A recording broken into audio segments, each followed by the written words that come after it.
everybody.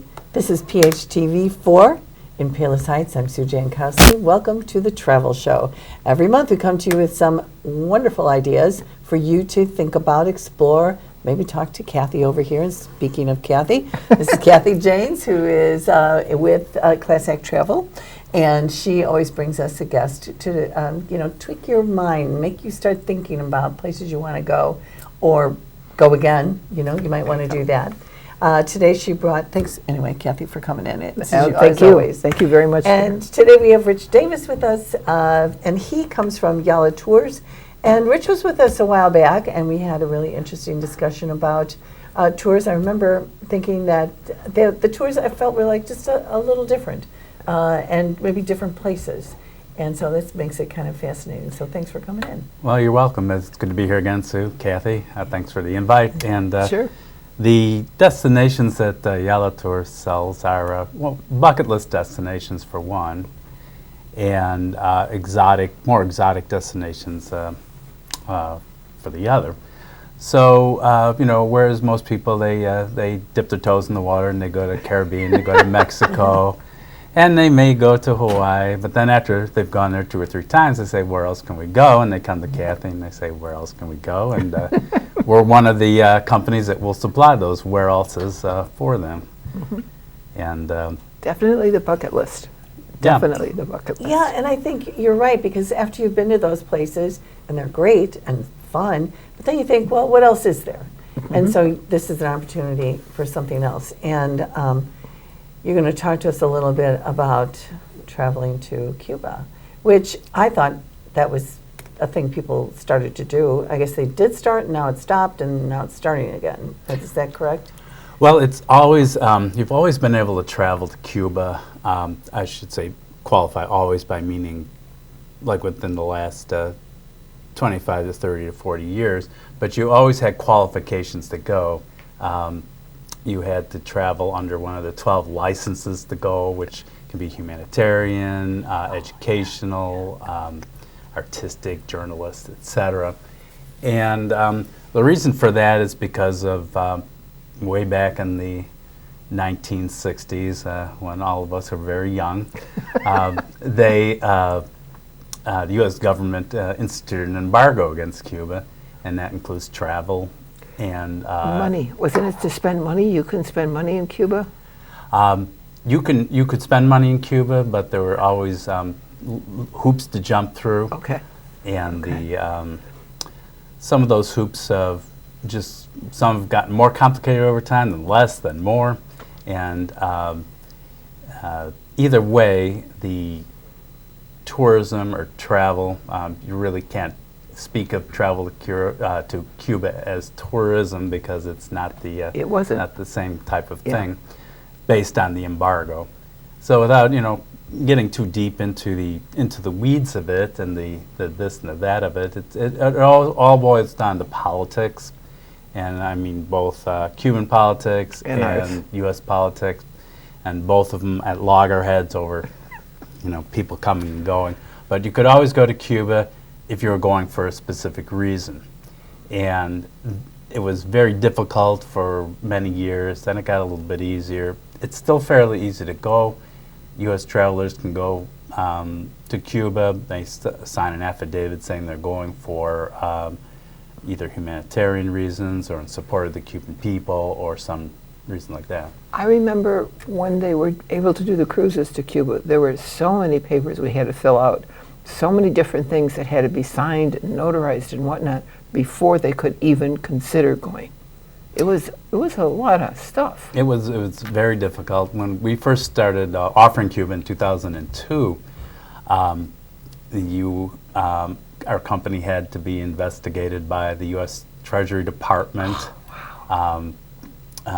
There had to be background checks on the principals of the company, and it was very restrictive as far as the paperwork. I mean, there was tons of paperwork. Mm-hmm. Less paperwork now, but the paperwork is so important, because even today, people have to go for that specific reason, and they have to be able to prove it.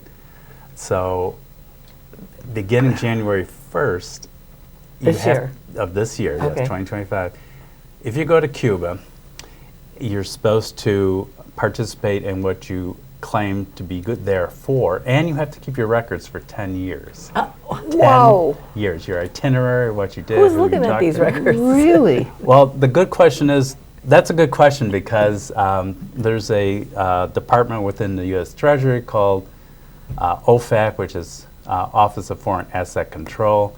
Sometimes we in the office and at the company pronounce it with a little bit different twist to it, a little bit different accent on OFAC. Yeah. But what they do is they police travel to Cuba, and they make sure it's done right. And whereas people will contact Kathy, I'm sure it's happened, and they'll say, I want to go to Cuba. I want to go to the beaches, and I want to just hang out in the clubs and nightclubs, and they cannot do that legally by U.S. law. But what you can do, of course, is if you go on a legal tour to Cuba, and Yalla Tours is probably the premier company offering that, you will go, you'll have a legal itinerary, so your clients will go there, not be subject to trouble down the line when OFAC may come looking. And they may come looking like 3, 4, 5 years from now, not necessarily the day after you get back, and make sure that you are legal for travel and that you did what you're supposed to do. So what we do is we provide the legal tours based on the letter of the U.S. law. We offer our tours only through travel advisors, so when Kathy sells one of our tours, the clients are legal and she can sleep at night. So Okay, so now we went through the red tape. So what kind of tour would we be taking legally there once we get there? What would Yalla Tours be? Well, the tours would consist of what they're called for us are in support of the Cuban people. And what that is they're daily visits to various organizations which are enriching the Cuban people there in their local areas and sometimes nationwide. And they may be like artistic places there are places that have literally taken, you talk about recycling, they've taken literal dump areas where there were dumps and turned them into artistic centers for the community, but also for visitors who come from other countries to see. Wasn't there also at a time, and I'm not sure if it's now, but I remember before, they would bring like toothpaste and toothbrushes and mouthwash and shampoo and whatnot, and that would satisfy that end of the Doing something technicalities. to help you. Well, Community. that was part of it, but of course you had to visit the right places to deliver those. And we still do encourage travelers to bring items. Medication is sorely needed in Cuba. Like over-the-counter type stuff. Over-the-counter, prescription, expired prescription, everything and anything. Wow. So you've got the medical, you've got other things, for instance, adult diapers, the pens type, they're sorely needed there too because they just don't exist. And of course, when everybody gets older, sometimes they need those, and yes, they're just yeah. you can't buy them off the shelf in Cuba. Wow. Yeah, so that and also toys for kids, supplies, pencils, pens, Anything et that cetera. would help the people out in their daily lives. Their day-to-day lives. Yes. So are you saying that if you wanted to visit Cuba, it's really, you're doing a humanitarian trip there more than like a vacation where you would just lay on a beach or tour their historical sites or whatever. You would be doing something to help the people there. Exactly. It's more of a humanitarian trip. Of course, you do enjoy the Cuban scenery, and when we're not on the official tours, you're on your own time, so you can do what you wish in Hit the Cuba, beach. Havana. Well, if your hotel happens to be at a beach, and you've done what you're supposed Qualification, to be yeah. done during the day, yes, it's perfectly okay to relax and Hit the beach. Is there a lot of people that really, they want to go to Cuba so bad, and plus help others, that you get a fairly steady stream of travelers wanting to go to Cuba? We had a really large stream of travelers going to Cuba, but then at the beginning of 2020, year 2020, the Trump administration signed a decree saying that U.S. visitors could not stay in hotels in Cuba because they're owned by the Cuban government / army. And being a tour operator, we have to be sure that there's consistency in the product. So whereas there were private homes, casa particulares, people could stay in like bed and breakfasts.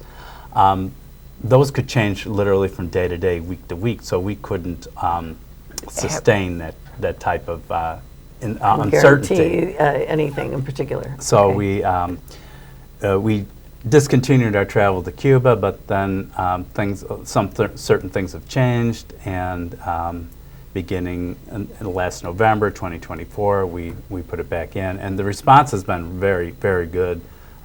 People do want to go. It's always had that mystique for people. Either their parents or their grandparents visited Cuba, and in some cases now with people who have gone on the cruises and even been there with companies like ours, they want to go back because they enjoyed Cuba and felt that they were helping people out as well.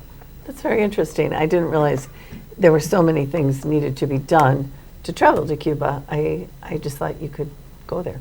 Well, you've got politics and you've got red tape. Yeah, so it's not simple. It's simple if you know what to do, and it's simple if you want to follow the rules. Yeah. Very important to follow the rules. You don't want to have a problem. It's important to obey the law. We won't sell anything that isn't perfectly the letter legal. of the law The as letter of such, the law. yeah. Right. Yeah. Exactly. Yeah. Okay, so if you want to go to Cuba, and you may want to, I mean, it's a fascinating place, and as Rich said, I mean, a lot of people are fascinated by the possibility of going there. It's kind of has that mystique. You've got to talk to Kathy. She'll talk to Rich. You want all your Papers and papers things, in a row. You want to do that. And we'll get you there. Now, what kind of planning ahead do you need to do? I mean, regarding like, can you still go in like 2025? Is this like, you should plan next year, even though this is the beginning of 2025? Oh no, you can go. If you want to go, start your planning tomorrow for travel a little bit later in the year or in a couple months. Strictly based on availability. And a word about travel to Cuba. It's Cuba has some rough edges to it in that sometimes there's power outages, and you kind of need to prepare for that. Maybe bring an extra phone charger, that sort of thing. Or a battery, exactly. But that said, Cuba offers cultural experiences, historical places of interest, beautiful scenery. It's impossible to take a bad picture in Cuba. Just ask me. I don't take good pictures, and they all look beautiful. Yeah. They all look professional. Yeah. And of course, the Cuban people. And the Cuban people are what make it worthwhile, because they are very happy to see you, very happy to see U.S. visitors. But again, some of the things that will complicate it is that your credit cards won't work in Cuba for the most part, and there's reasons why you'd want to use cash in Cuba. And U.S. cash? you can exchange for the Peso? Cuban peso. When I exchanged $150 in Cuba when I was there in November for the Cuban peso. And for $150, I got a brick worth of Cuban pesos. Literally, it was like saddlebag. It was like a Oh, saddlebag, my yes. word. And then what I found out is, of course, even though you're supposed to pay with Cuban pesos, people wanted U.S. dollars or dollars. euros or something with. They can do better. Well, it's kind of in Mexico. Mexico Yeah. rather have our money than pesos. Yeah. Yeah. All right, so you can go there, which is great if that's on your list of places you want to go, and there's a means to do it. So that's great. Now, say we want to go elsewhere, and Yellow Tours. I was looking at your card. There's a lot of places that the tours go that, like you said initially, you don't usually find. So how about if you tell us a few places where we could travel and a little bit about those? Well, Yellow Tours, our specialty areas are the Middle East, the Mediterranean, and Arab Peninsula. So we're kind of a very specialized type of a company, but within those areas, we incorporate, of course, Israel and Egypt and Morocco and Turkey and Greece, and then over in the Arab Peninsula we have Dubai, Abu Dhabi, and the Sultanate of Oman. So a lot of questions I get, of course, from our agents are, what about travel to Israel? And we're hoping for a solution in Israel fairly soon, where things will calm down. But already we're getting demand for Israel. I've booked a couple of groups now for in December of this year, 2025, that are going with churches through the agents. Okay. And any number of individuals. Now, right now, the U.S. airlines are not flying consistently to Israel, so it's very tough to book something close in for ordinary pilgrimage travel or vacation travel. But those who want to go home to Israel or they want to visit family in Israel, it's still, they still do it. Travel is still going on. Okay. But that we're kind of holding off on for a while for obvious reasons till probably the end of the year, and hopefully things will settle. Right. We all want to see, before we can, accurately predict, what it's going to be in Israel, things have to stop there. So. Yes. But, right next door is Egypt and of course, Jordan. And both those countries, when the war started initially, they saw a little bit of a dip in travel with us and with other companies that I know of. But it picked right back up through 2024 and really was at the normal levels for arrivals in those countries. Okay. And both those countries, said that they were not going to participate in the war and the fighting and the conflict there, and they've remained neutral in their aspects. So, for instance, Egypt, there's only one Egypt. People want to go to Egypt. Some people make multiple visits to Egypt. Of course, there's so much to see there. You've got the pyramids, you've got Nile cruising, you've got all the sites within the cities, and then downriver and Aswan and the desert. So Egypt always has a demand for travel, and we've one fellow travel agent of yours went with us on a trip, and he got so involved with Egypt that he kept going back on his own and going back. He finally moved there. Did he really? Yes. Wow. And he's still there as far as we know, and that was 20 years ago. I thought it was That's amazing. fascinating when we went, and I was amazed at it, and the people couldn't have been nicer. Yeah. And one temple after another, and you can go up and touch them. They don't stop you. Yeah. You can climb it, you can touch it, you can do whatever. It's amazing to me that they're there. We left one temple as we're coming around the side, heading back to the bus. They had the Antiquities police, and they're all in white uniforms. And they said, "Where are you from?" So we said, "United States." "Oh, we love you, United States, we love it." They couldn't have been better. They couldn't have been nicer. Egyptians are very friendly, and Yes. of course, U.S. visitors tip very well in most cases, so Yeah, that so makes they them know. even friendlier. Yeah, right, yeah. And True. but the sites there that you can see, I mean, just literally all around you, and from the pyramids, one of the 7 wonders of the ancient world at Giza, and then you go see some of the other initial, I call them, false starts to the pyramids, which are further out in the desert. And then, of course, you know, the Egyptian pharaohs then decided that they wanted to keep themselves safe for the afterworld, decided to be buried in the Valley of the Kings, and that's another area altogether. That was another amazing thing. I think when you see some of these things in pictures, that's great, and it's nice to see a picture, but there's nothing like actually being there. It's kind of breathtaking to see the actual thing in real life. That you read about, life. that you saw, Yeah. It's literally larger than life, and Yes. and that's what I first thought too, because when I was in grade school, you know, there was like Mr. Smith travels around the world, his old DC-3 or whatever it was, and he'd get out and give a report, and you know, I remember seeing the one on Egypt, and it's like, wow. Amazing. And then you actually go there and see it, and you see, like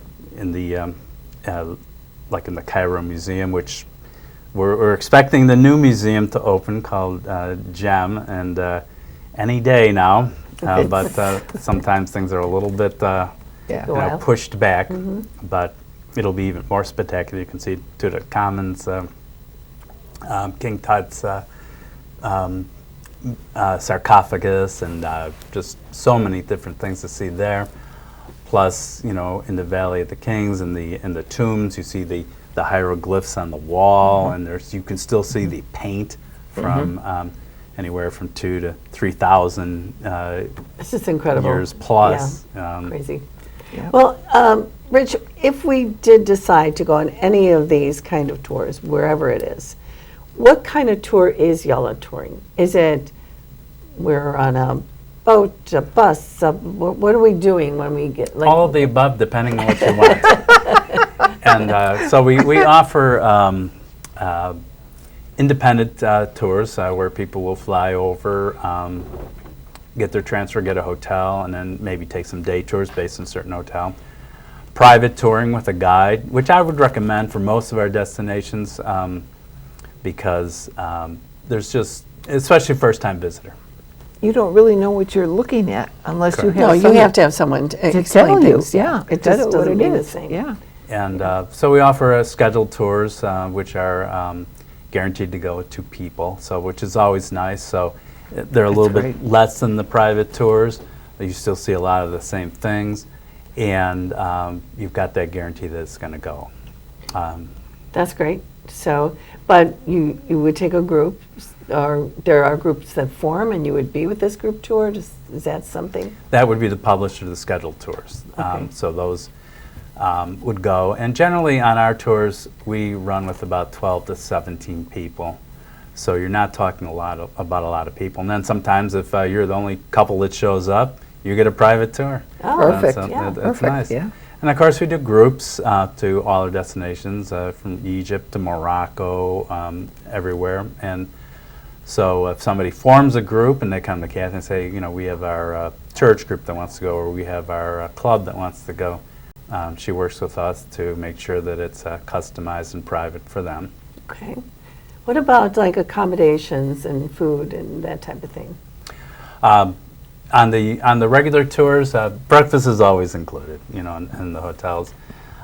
We include many of the lunches and a good number of the dinners, but we leave some open so when people would want to explore on their own, just step out the hotel and go to what, you know, recommended restaurants or even clubs. You know, so we leave a little bit of freedom in that, where it's not all inclusive, where everything is included. That's good. Yes, that sounds very We nice. had no problem with the food there. Of course, we were kind of captured because we were on a boat on the Nile, but still absolutely no problem with the food. And I had packed in my suitcase crackers and cookies Just and in case. all that, Yeah. just in case, you know. Yep. There was no in case. The food Yeah, was great. You came home with all your crackers I and did. cookies. Yes, you I can did. eat those on the plane, because on the plane Yeah, you don't get no, served yes, food. No, that's- exactly. that's so true. Exactly. I think you mentioned Greece as a possibility, which is a little different than some of the places you mentioned, because I think more people do go to Greece than some of the other places. So if you don't want a lot of people with you, you can pick something a little more remote. But Greece, that seems like it's kind of a busier kind of place. Greece is a mass market. I honestly don't know how we keep fitting more tourists into Greece. It seems like there's only that much room. Yeah, so Greece is what I call a little bit more mainstream as far as choices go, and we offer some of the wonderful spots in Greece, like Santorini and Mykonos and Athens, of course. But we also do a little bit off the beaten path in Greece, especially some of the other island choices. We also offer a cruise type program where they can do island hopping and see some of the islands and be based on the cruise line. Stays in some of those areas like Santorini, as Kathy can tell you, are very expensive. Everybody wants to be there. That's the iconic photo you see of the white dome and the turquoise water. So pretty, yeah. So Greece is always a popular destination with Yellow Tours. Okay. So for Yellow Tours, you're going to get a variety of choices, it sounds like. I mean, you might just have the private tour, which I think is really great too. That way it's very intimate and you get to go places maybe others in big groups don't get to go to. Well, especially with the private tours, but also another aspect is our shore excursions too. So generally, cruisers will have a shore excursion that they're offered by the cruise line. And most of the time, those are large groups that go out on big coaches. But if you work through Yellow Tours, you get a private shore excursion. So it may be just you two, or maybe just a handful of your group, and they go out and they get to places where you can't get with the larger crowds, and also with the larger equipment too. Okay, that's something to keep in mind. And it's nice to have a choice, that you don't have these really big groups, which are also fine if that's what you're looking for and you feel comfortable with that. But getting that specialized treatment, I think, is really great too. So you have a lot of places that you go to that aren't France and England and stuff. The norm thing. And That's our motto. We're not France, England, or the other places. Which is great, because if you've been to some of those places, you're not interested in. I mean, some people just aren't interested. You want to do something really different. Yeah. It sounds like Yellow Tours is the way to kind of look into. People want to explore, and they want to go with those with experience. We have 32 years worth of selling just only our little corners of the world, and it makes a difference, experience and qualifications. Okay, well, Rich, thanks for coming in. And I would say, get going. We always tell you, get going with your trip planning, because these things do kind of fill up, and maybe the destination that you want won't have a space for you right then. You need to talk to Kathy about that so that she can work out where to go. Especially, I think this is so interesting. Some of these tours that you're like, I've been to all the big places. I want to go see something in the world that's different. Yeah. Kathy, how would they go about doing this? Okay, I'm located in Worth, Illinois. The address is 6946 West 111th Street. We're on the corner of 111th and Worth Avenue. Our phone number is 708-448-6560. We are open Monday through Friday, 9 to 5. If you need an evening or a Saturday, please just call and we'll set that up for you. We'd love to send you to Egypt or Morocco or Greece or whatever. Thank you. Okay, well, you've heard it. So get a hold of Kathy. She'll get a hold of Rich if she needs more information. Rich, again, thanks for coming in. Thank you very much. Appreciate it. And we'll see you next time on the Travel Show, where we'll give you more to think about. You're just going to have so many ideas, you won't know what to do. Thanks for watching us. We'll see you next time. Bye-bye.